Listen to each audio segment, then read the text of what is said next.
नाम है। Heron's actually एक मैथमेटिशियन था जिसने ट्राइंगल के एरिया को निकालने के लिए कुछ फॉर्मूला डेवलप किया था, जो यहां पर हम पढ़ेंगे और उसकी प्रैक्टिस करेंगे। ठीक है, उसके पहले ट्राइंगल्स के बारे में कुछ चीजें देख लेते हैं। जैसे ट्राइंगल के 3 साइड्स और 3 एंगल्स होते हैं, ये सबको पता है। ठीक है, जैसे अगर मैं मान लो ये वाला एक ट्राइंगल ले रहा हूं ए बी सी, ये मेरे पास एक ट्राइंगल है ए बी सी। मुझे इस ट्राइंगल का अगर एरिया निकालना है तो कौन सा फॉर्मूला यूज होगा बताओ? कैसे निकालूंगा इसका एरिया? सबका ध्यान इधर सामने होना चाहिए, इधर उधर नहीं देखना है, बता रहा हूं एकदम क्लियर। हाँ बताओ, ट्राइंगल एबीसी का अगर एरिया निकालना है तो कौन सा फॉर्मूला यूज करते हैं? Half into base into height, ये सबको पता है।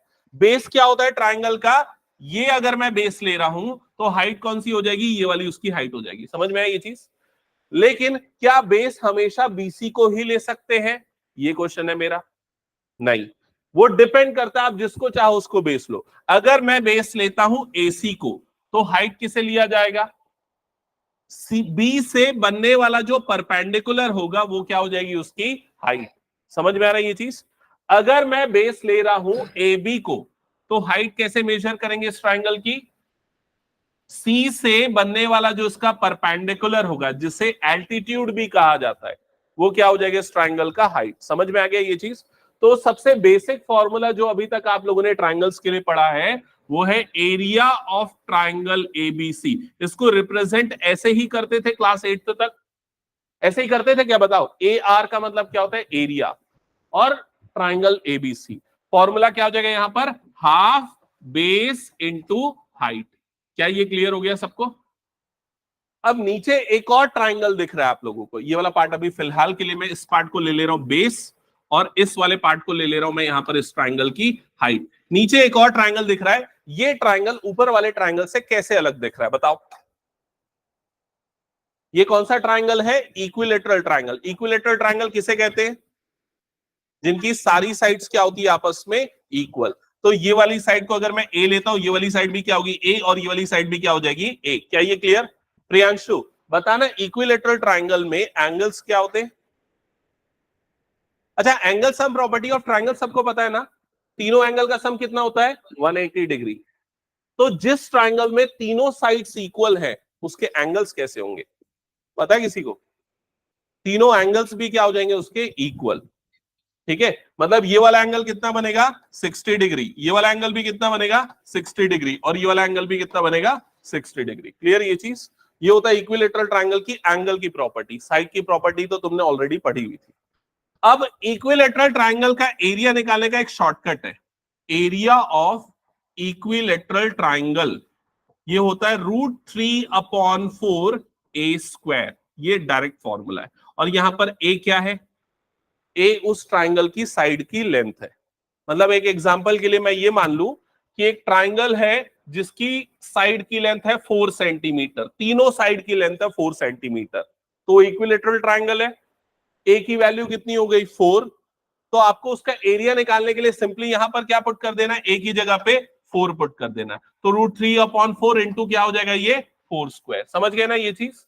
तो ये 4 और ये 4 कट जाएगा, तो आंसर कितना आ जाएगा? √3 × 4। ये उस ट्राइंगल का आ जाएगा एरिया।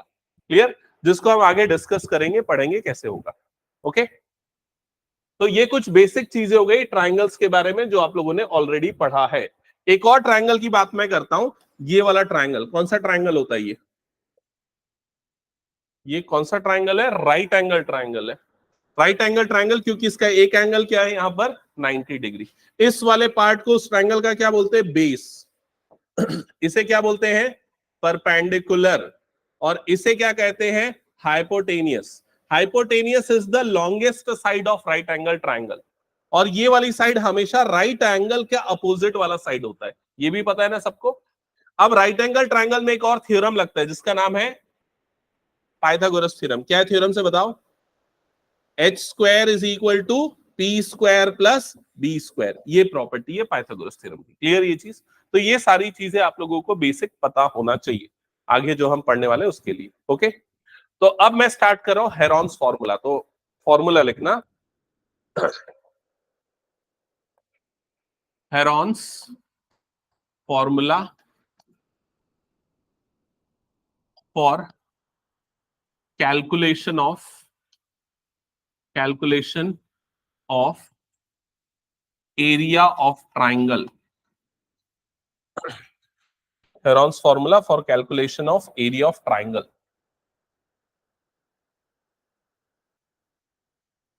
और एक ट्राइंगल बना लेना और उस ट्राइंगल की साइड्स को मार्क कर देना A, B, C.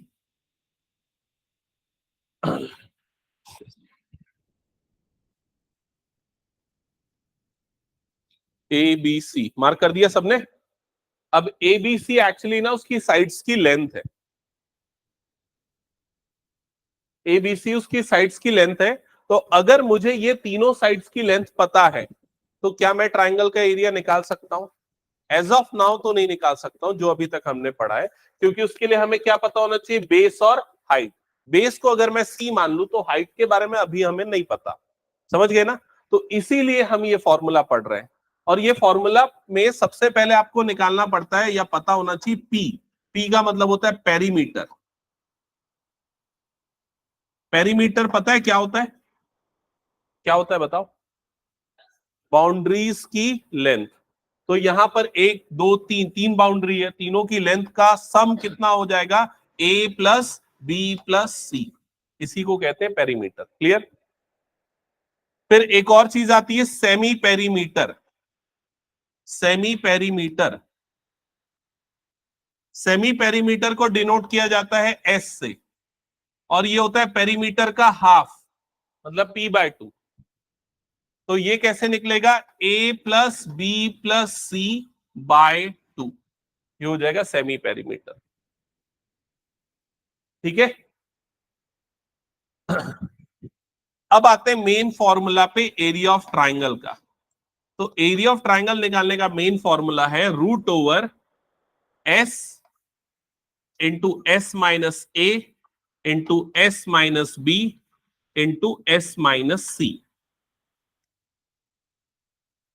ये उस ट्राइंगल का जिसके साइड्स A B C है एरिया निकालने का फॉर्मूला है। यहां S क्या हो गया? Semi perimeter. क्लियर सबको यहां तक?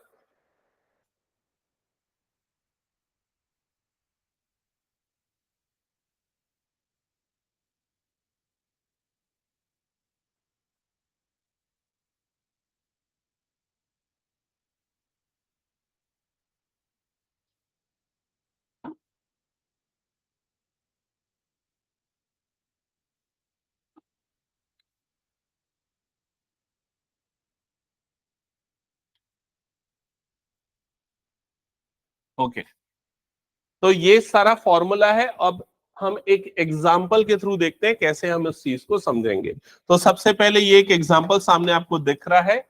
इस क्वेश्चन में क्या लिखा है? Find the area of triangle ABC. तो आपको एक ट्राइंगल एबीसी का एरिया निकालना है और उसके साइड्स की लेंथ यहां पर गिवन है 6, 8 और 10 सेंटीमीटर। ओके तो ये तीन साइड से नोट कर लो इस एग्जाम्पल को और समझते कैसे एरिया निकालेंगे। Find the area of triangle ABC और साइड्स की लेंथ है 6, 8 एंड 10 सेंटीमीटर। नोट कर लिया? ओके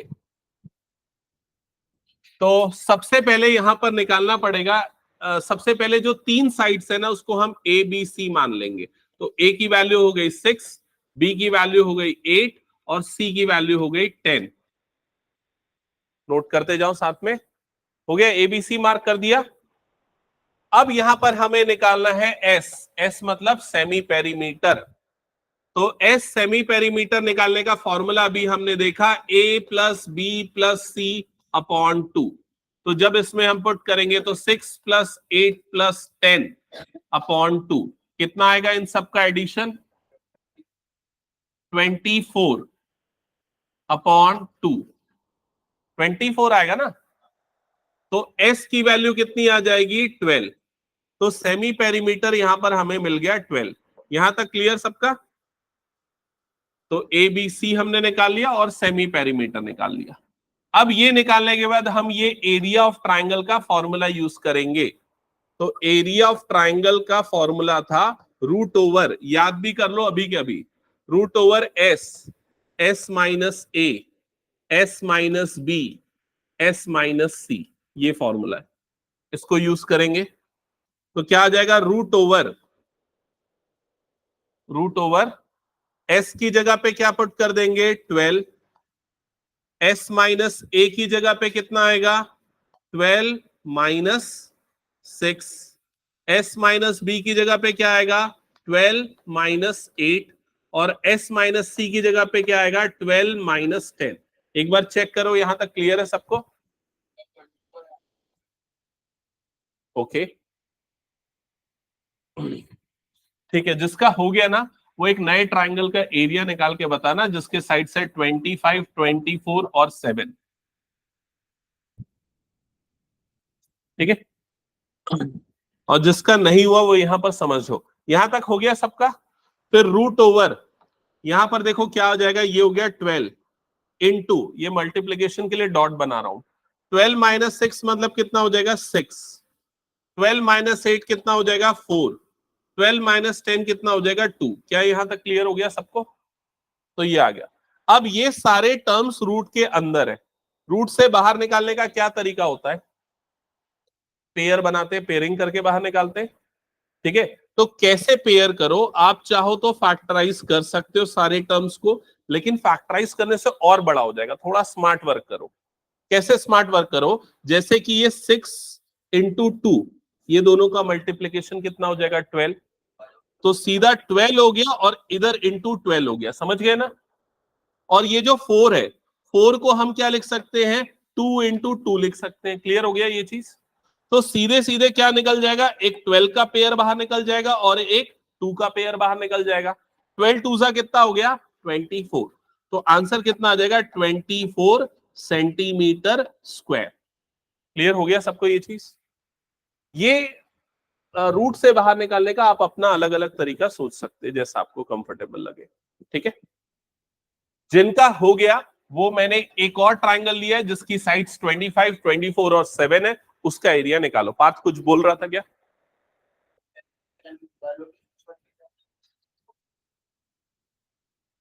किसी बुक को भी करके करो, आ जाएगा आंसर, कोई दिक्कत नहीं है।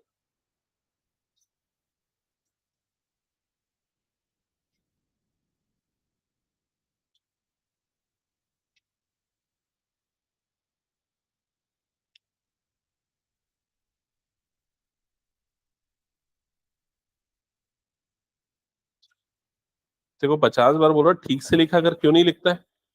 हाँ, ऐसा राइटिंग क्यों बनाता है?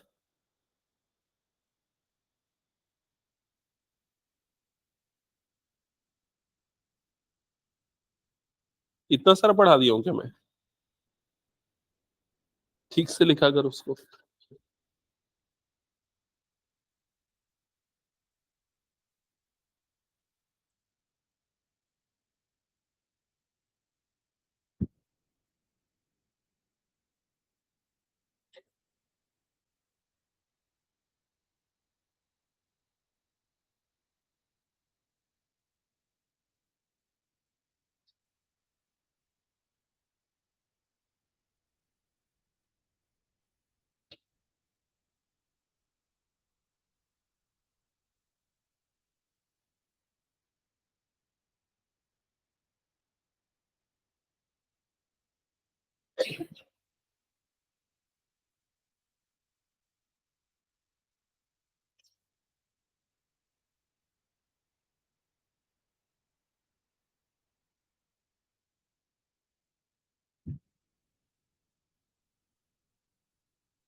जिस किसी को प्रॉब्लम जाती है मुझसे पूछ लेना। ठीक है, अभी इस बुक की फिलहाल तो जरूरत नहीं है, तो उसको हटाओ। ठीक है, क्या कुछ डाउट है?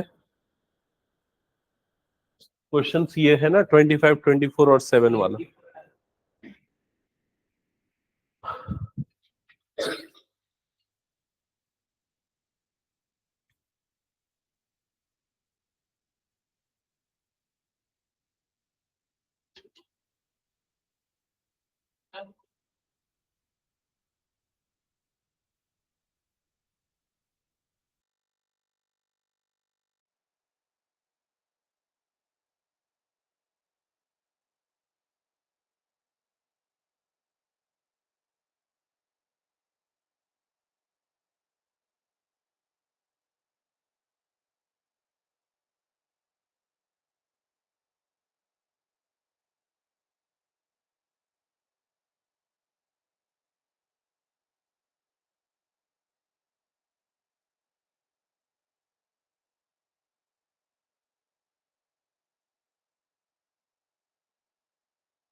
सी की वैल्यू 21, सबका आ रहा है क्या ये?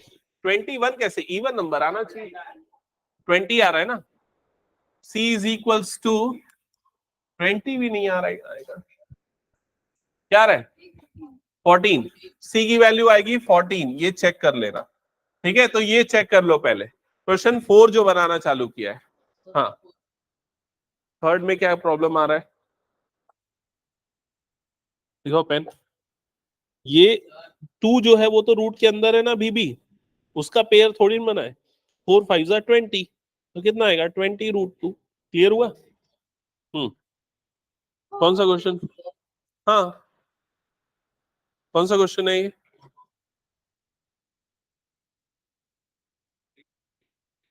21 3 11 और ये आ गया 7 7 3 जा 21। हाँ करेक्ट है। नेक्स्ट क्वेश्चन बनाना। हाँ। हम्म। 4x plus 2x square upon 8 plus 13. कौन सा क्वेश्चन है ये? गलत बना रहा है, सामने देख। पेरीमीटर 42, ए 18, बी 10 और सी निकालना है। तो पेरीमीटर का फॉर्मूला ए प्लस बी प्लस सी। पेरीमीटर की जगह 42, ए की जगह पे 18, बी की जगह पे 10, सी को निकाल ले, फिर उसके सॉल्व कर। हाँ हाँ करेक्ट है। सी गलत निकाला ना। कौन सा है फोर्थ क्वेश्चन? नहीं, इसको दोबारा देखो, मैंने सामने क्या समझाया, उधर पे देखो। सामने देखो मैंने क्या समझाया। आपको पहले क्वेश्चन में पढ़ के समझना है कि क्या क्या चीजें दी है। तो पेरीमीटर दिया है मतलब पी, पहली और दूसरी साइड ए और बी, तीसरी साइड नहीं दी है तो सी को हमने क्वेश्चन मार्क छोड़ दिया। अब पेरीमीटर का फॉर्मूला पता है, ए प्लस बी प्लस सी होता है। पेरीमीटर की जगह पे 42 डाला, ए की वैल्यू डाली, बी की वैल्यू डाली। तो इसके बाद देखो क्या होगा, यहां पर ये 42, ये 18 प्लस 10 कितना हो जाएगा? 28 प्लस सी। समझ में आया? अब 28 को भेज दो यहां पर, तो कितना हो जाएगा? 42 माइनस 28 इज इक्वल टू कितना हो जाएगा? सी। अब 42 में से 28 को माइनस करो तो कितना बचेगा? 14। तो सी की वैल्यू आएगी 14। समझ में आया? फिर उसके बाद वो एस निकालो और आगे का कैलकुलेशन करो, और जिसका जो डाउट है पूछते जाओ मुझसे। नेक्स्ट क्वेश्चन बनाना चालू करो। इसका आंसर फोर्थ का नहीं, गलत किया शायद। 21√7 21√11। हाँ,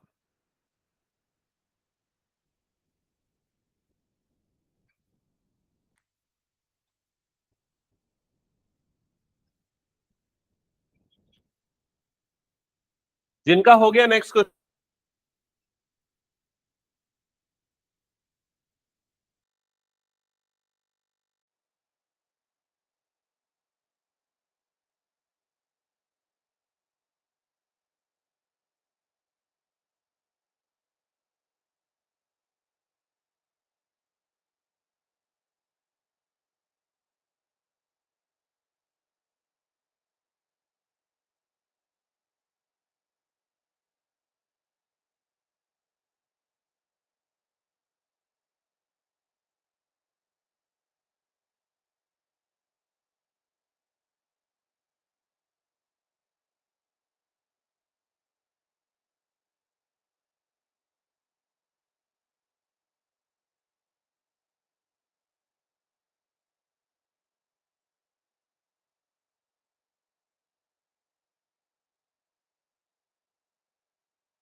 बन जाएगा। ओके, जिनको जिनको हिंट की जरूरत है वो देख लो, ये तीन साइड्स का रेशियो दिया हुआ है आपको, तीन साइड्स का रेशियो मतलब A:B:C की वैल्यू दी हुई है, वो है 12:17:25 ऐसा दिया हुआ है, और उसका पेरीमीटर P दिया हुआ है, पेरीमीटर 540 दिया हुआ है। समझ लो पहले ध्यान से, तीनों साइड का रेशियो A:B:C दिया है और पेरीमीटर P दिया हुआ है। तो अब आपको A की वैल्यू को अज्यूम करना है 12x, A 12 नहीं है, A कोई वैल्यू क्या हो जाएगी 12x, B की वैल्यू कितनी हो जाएगी उसी तरीके से 17x, और C की वैल्यू क्या हो जाएगी 25x। रेशियो एंड प्रोपोर्शन में आप पढ़ते हैं ना, ये चीज पहले पढ़ा हुआ है, अगर ऐसे रेशियो में होते हैं तो ये नंबर्स इस तरीके से आएंगे। तो यहां पर P पैरीमीटर होता है A+B+C और वो है 540। अब A की जगह पे रख दो 12x, तो क्या हो जाएगा ये 12x, B की जगह पे आ जाएगा 17x और C की जगह पे आ जाएगा 25x इज इक्वल टू कितना हो गया ये 540। समझ में आया ये? फिर इन सबको ऐड करो तो 12x और 17x दोनों का एडिशन होता है 29x, 29x और 25x का एडिशन कितना होता है 54x, तो ये आ जाएगा 54x इज इक्वल टू 540। तो x की वैल्यू आएगी 540 डिवाइडेड बाय 54, तो ये कटेगा तो कितने बार में जाएगा 10, जिससे आपको x मिल गया 10। x मिलना आंसर नहीं है, x की वैल्यू को उठा के वापस यहां पर रख के ABC निकालना पड़ेगा। तो जब x की वैल्यू यहां पर रखेंगे तो a की वैल्यू कितनी आ जाएगी 12 इंटू 10 मतलब की आ जाएगा 120, b की वैल्यू आएगी 17 इंटू 10 मतलब 170, और c की वैल्यू आएगी 25 इंटू 10 मतलब की 250। समझ गए ABC कैसे निकालना है? ABC निकलने के बाद तीसरी चीज क्या निकालनी होती है S। अब S निकालने के लिए क्या करोगे, क्या करेंगे स्वाति बताओ? वो नहीं करो, A+B+C सीधे पता है हमको कितना है 540, तो S इज इक्वल टू सीधे यूज करो P/2, मतलब कितना हो जाएगा 540/2। समझ गए? ओके, सॉल्व करते जाओ, जहां प्रॉब्लम पूछो यहां तक के क्वेश्चन सबसे बनने चाहिए। बन गया ये? किसको?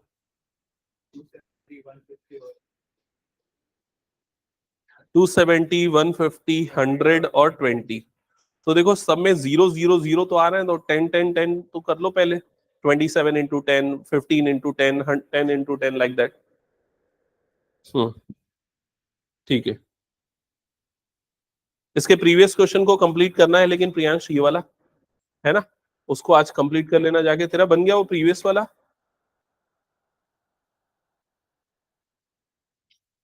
कोविद कौन सा क्वेश्चन बना रहा है? ओके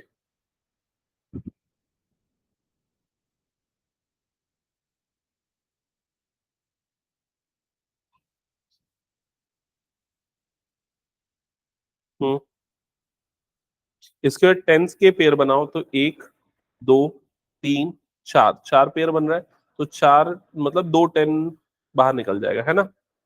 फिर 27 को क्या लिख सकते हैं 3 इंटू 3 इंटू 3, 15 को क्या लिख सकते हैं 3 इंटू 5, वैसा करके निकालते जाओ, एक एक दो दो स्टेप करके।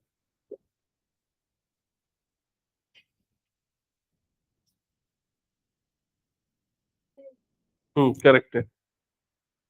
इसके बाद एस निकालना है, S semi perimeter. Semi perimeter कैसे निकलता है, पेरीमीटर बाय 2 या A+B+C/2। तो A+B+C की जरूरत नहीं, सीधे पेरीमीटर पता है, तो 540/2। हाँ, इसके बाद ना इसको फैक्टराइज करो, दिखाओ पेन।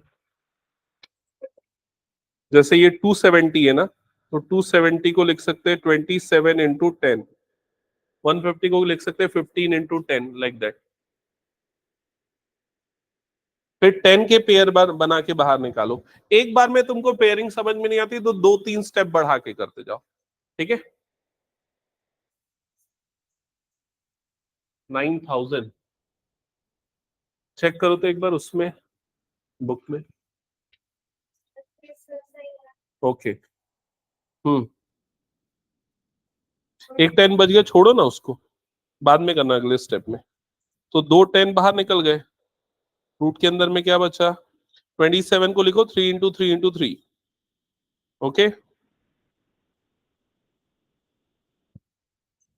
आई थिंक सभी यही वाला क्वेश्चन बना रहे हैं अभी तो फिलहाल, तो एक बार चेक करते चलना अगर आगे का सॉल्यूशन में प्रॉब्लम आ रहा है तो।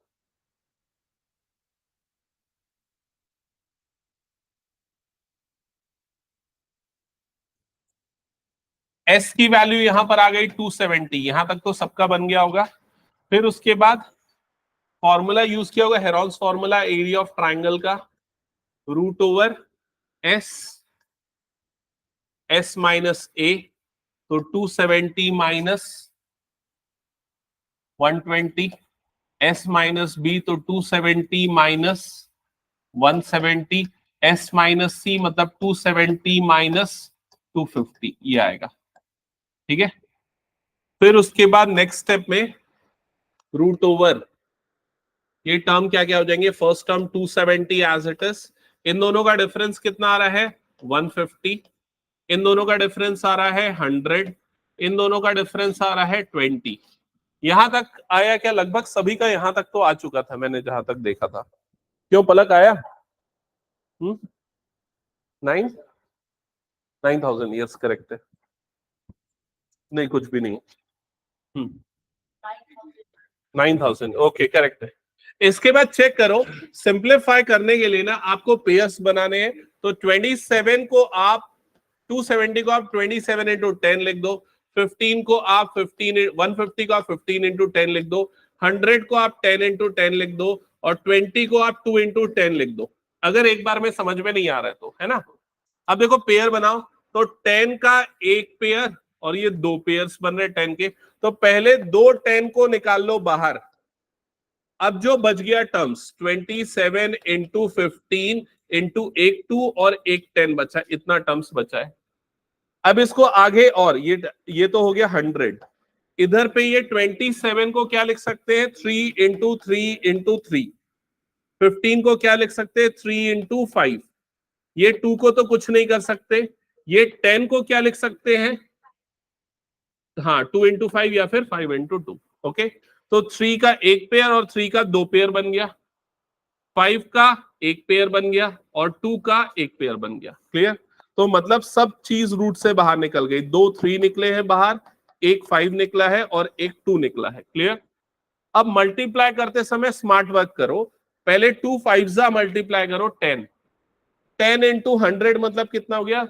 1000, और 3 3 कितना हो गया? 9, तो आंसर कितना आ गया? 9000। मीटर है कि सेंटीमीटर है देख लेना, सेंटीमीटर, तो सेंटीमीटर स्क्वायर इसका आंसर आएगा। समझ गए सभी? ओके, तो इसके बाद मेरे ख्याल से 1-2 क्वेश्चंस और बचे हैं जो हम अगली क्लास में करेंगे, और भी कुछ एडिशनल क्वेश्चंस करेंगे। इसके बाद कौन सा चैप्टर करना है? फिर रिवीजन ही स्टार्ट कर दे। ठीक है, एक आध और कोई छोटा मोटा चैप्टर करना है क्या, तो 1-2 दिन में खत्म हो जाए? क्योंकि फिर एक बार नंबर सिस्टम और पॉलिनोमियल, ये दोनों सबसे बड़े चैप्टर है, सबसे ज्यादा टाइम लेते हैं।